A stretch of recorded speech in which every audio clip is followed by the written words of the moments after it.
Caden Clark arrived at Harrow Correctional on a Tuesday morning, handcuffed, chained at the ankles, head down. He was 29 years old, convicted of first-degree murder, sentenced to 15 years. The officers processed him like every other new fish, stripped him, documented him, threw him in a cell with a man twice his size who had a reputation for breaking new arrivals just for sport.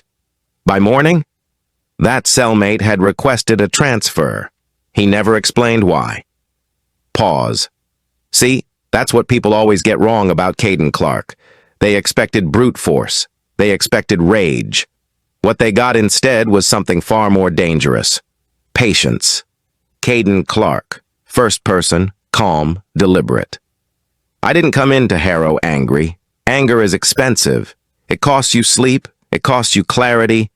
And in a place like that, clarity is the only currency that matters. I came in with one question. Who needs what, and what can I offer them? That's it. That's the whole game. Narrator, V.O.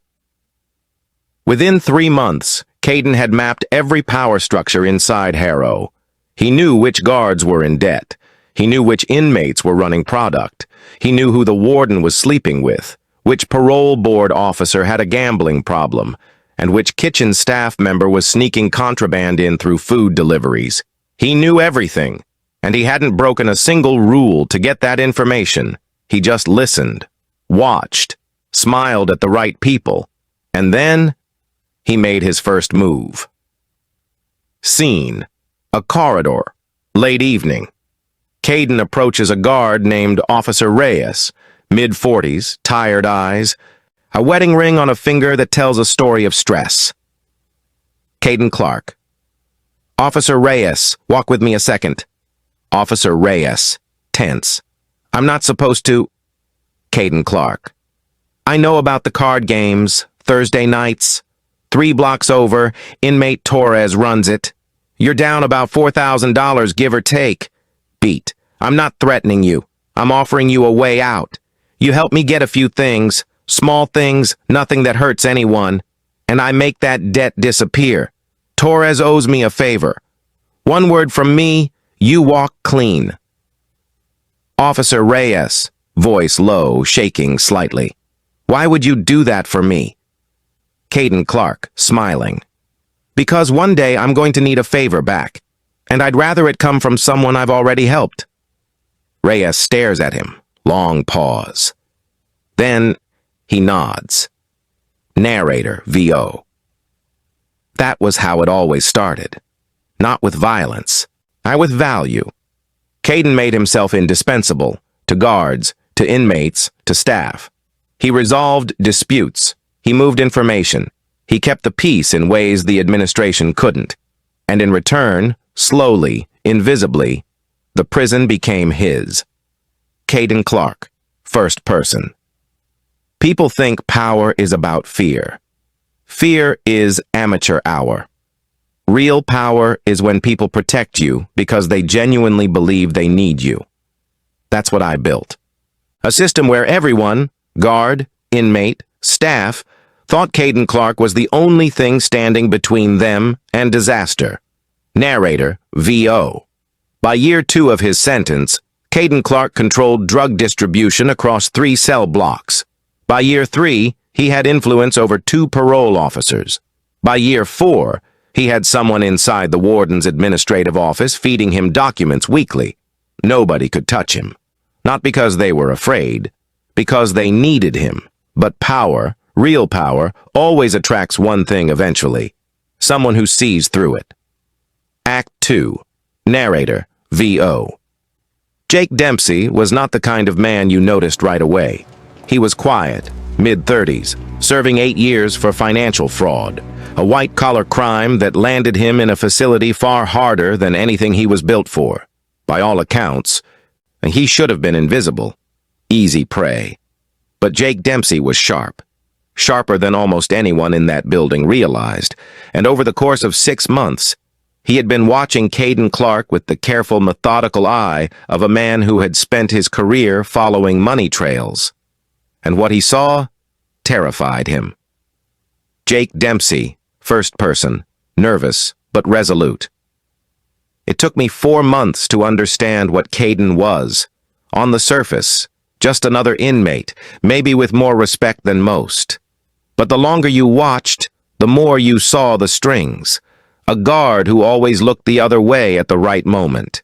An inmate who got hurt right before he was supposed to testify in a disciplinary hearing. A transfer that happened overnight with no paperwork trail. Caden wasn't just surviving in there, he was operating, like a CEO. And the product was fear. Narrator, VO. Jake made a decision that most men in his position would never make. He decided to confront him. Scene: the prison yard. Jake approaches Caden, who is sitting on a bench, alone, reading. Caden looks up slowly, unhurried, like he already knew this conversation was coming. Jake Dempsey, I want to talk to you. Caden Clark, without looking up. You've been wanting to talk to me for 2 months. Sit down, Jake. Jake Dempsey hesitates, then sits. I've been watching you. Caden Clark, I know. Jake Dempsey, you run everything in here. Guards, distribution, the whole system. Martinez in Block C got transferred the night before he was going to testify against one of your people. That wasn't a coincidence. Caden Clark finally looks up, calm, almost amused. Go on. Jake Dempsey leans forward, on voice dropping. I'm not going to the administration. I'm not wired. I need you to understand that people are watching, that this can't go on forever. Someone is going to come for you, and when they do, everyone connected to you goes down too. A long silence. Caden closes his book slowly. Caden Clark, quietly with a tone that sounds almost gentle but isn't. Jake, you're a smart man. Smarter than almost anyone in this yard. But smart men sometimes make a very specific mistake. They assume that because they can see something clearly, that means they have power over it. Stands up slowly. You don't have power over what you see, Jake. You just have knowledge. And right now, that knowledge is a problem for you, not for me. Walks away, doesn't look back. Think about what you want to do with it. Narrator, VO. Jake should have walked away. Every rational part of his brain told him to drop it, keep his head down and serve out his sentence. But Jake Dempsey had a conscience. And in Harrow Correctional, a conscience was a liability. Jake Dempsey, first person. I contacted someone outside, a journalist I'd worked with before my arrest. I passed her information, not much, but enough to start asking questions. I thought I was being careful. I thought I was being smart. Voice breaks slightly. I was wrong. Narrator, VO.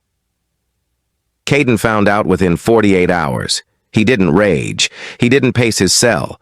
He sat very still, thought for a very long time, and made a single phone call through a contraband cell phone that the guards were paid not to find. 3 nights later, at 2:14 in the morning, Jake Dempsey's cell door opened. Sound. Footsteps. A struggle. Brief, violent, and then silence. Narrator VO. Jake survived. But barely. And whatever message Caden intended, it landed with absolute precision. Because when Jake woke up in the infirmary, he refused to tell anyone what happened, and he never passed information to anyone again. Act 3. Detective Moore, 11:30 to 1500. Narrator, VO. Detective Julia Moore had been investigating prison corruption for 11 years. She had seen things. Things that would permanently dismantle your faith in institutions if I described them right now. But when the file on Harrow Correctional landed on her desk, even she paused. Detective Moore, first person, controlled, intense. It wasn't the number of deaths that got me. Death in a facility like Harrow, tragically, isn't unusual. It was the pattern. Every incident had a reason on paper. Every camera malfunction had a maintenance report. Every suspicious transfer had proper documentation. It was too clean. Nobody's that organized accidentally. This was engineered. Narrator VO. Moore pulled 6 months of prison records. I cross-referenced incident reports with transfer requests, mapped the timing of every unexplained event against known disciplinary hearings. And what emerged was a blueprint. A deliberate, sophisticated system of control operating inside a state prison with terrifying efficiency. She brought it to her supervisor. "Detective Moore, I need authorization to go undercover. Inside Harrow." Supervisor Callahan, leaning back. "Julia, that's..." Detective Moore. "I know what it is. I also know that if we try to build a case from the outside, whoever's running this will know before we can act. They already have people on the outside.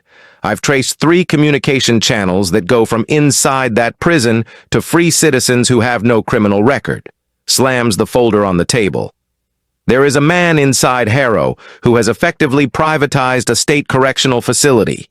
He controls the drug supply, the guard rotation, the disciplinary process, and I believe he has influenced at least 4 parole decisions.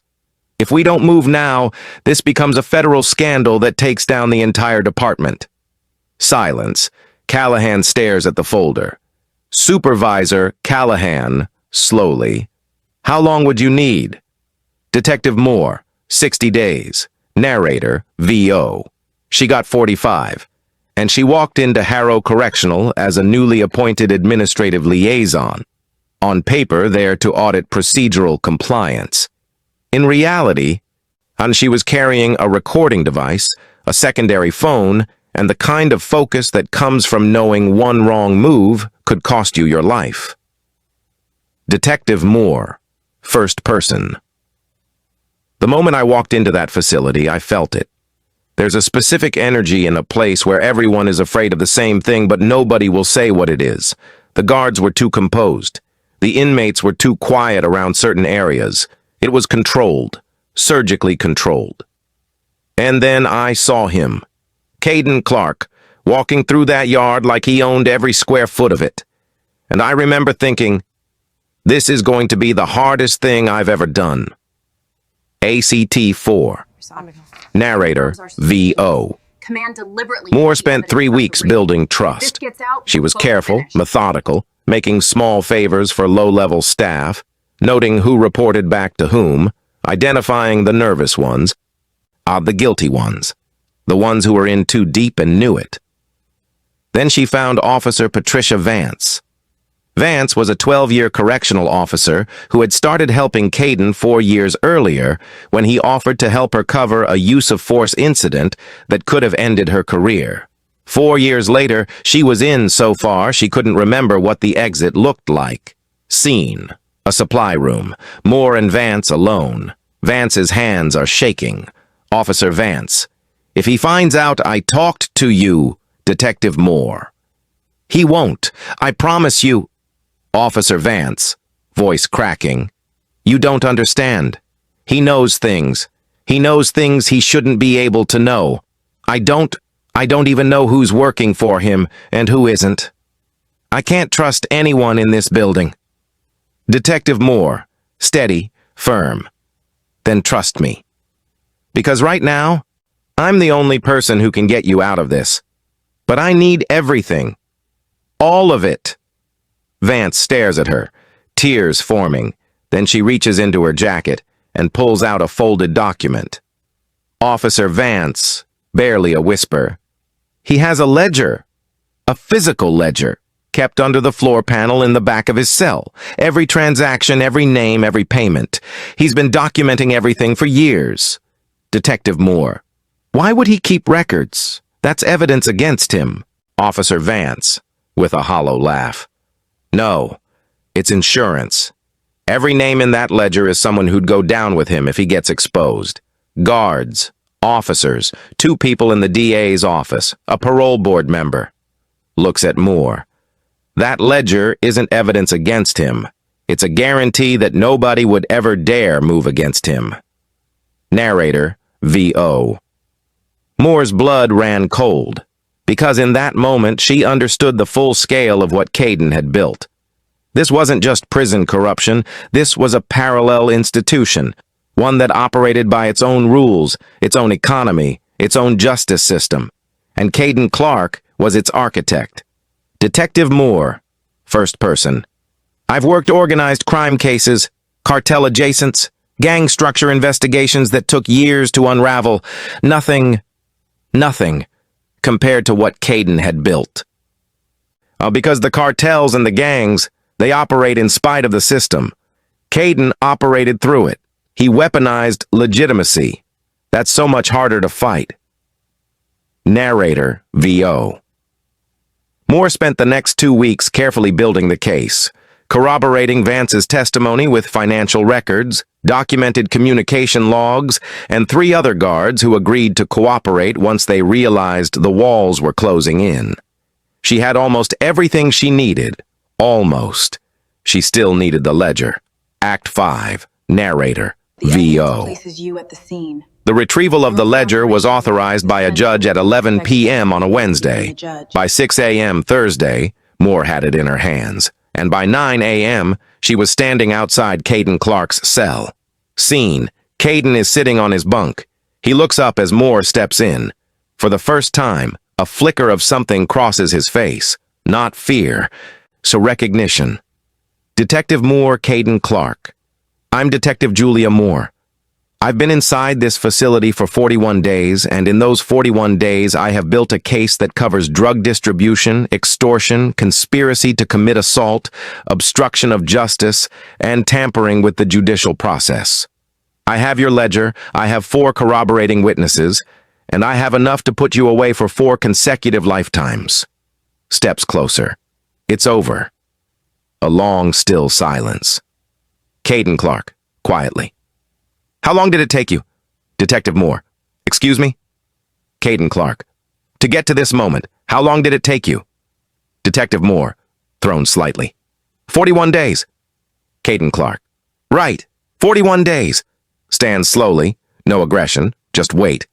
I've been building what you just dismantled for 11 years. You think 41 days is the end of something?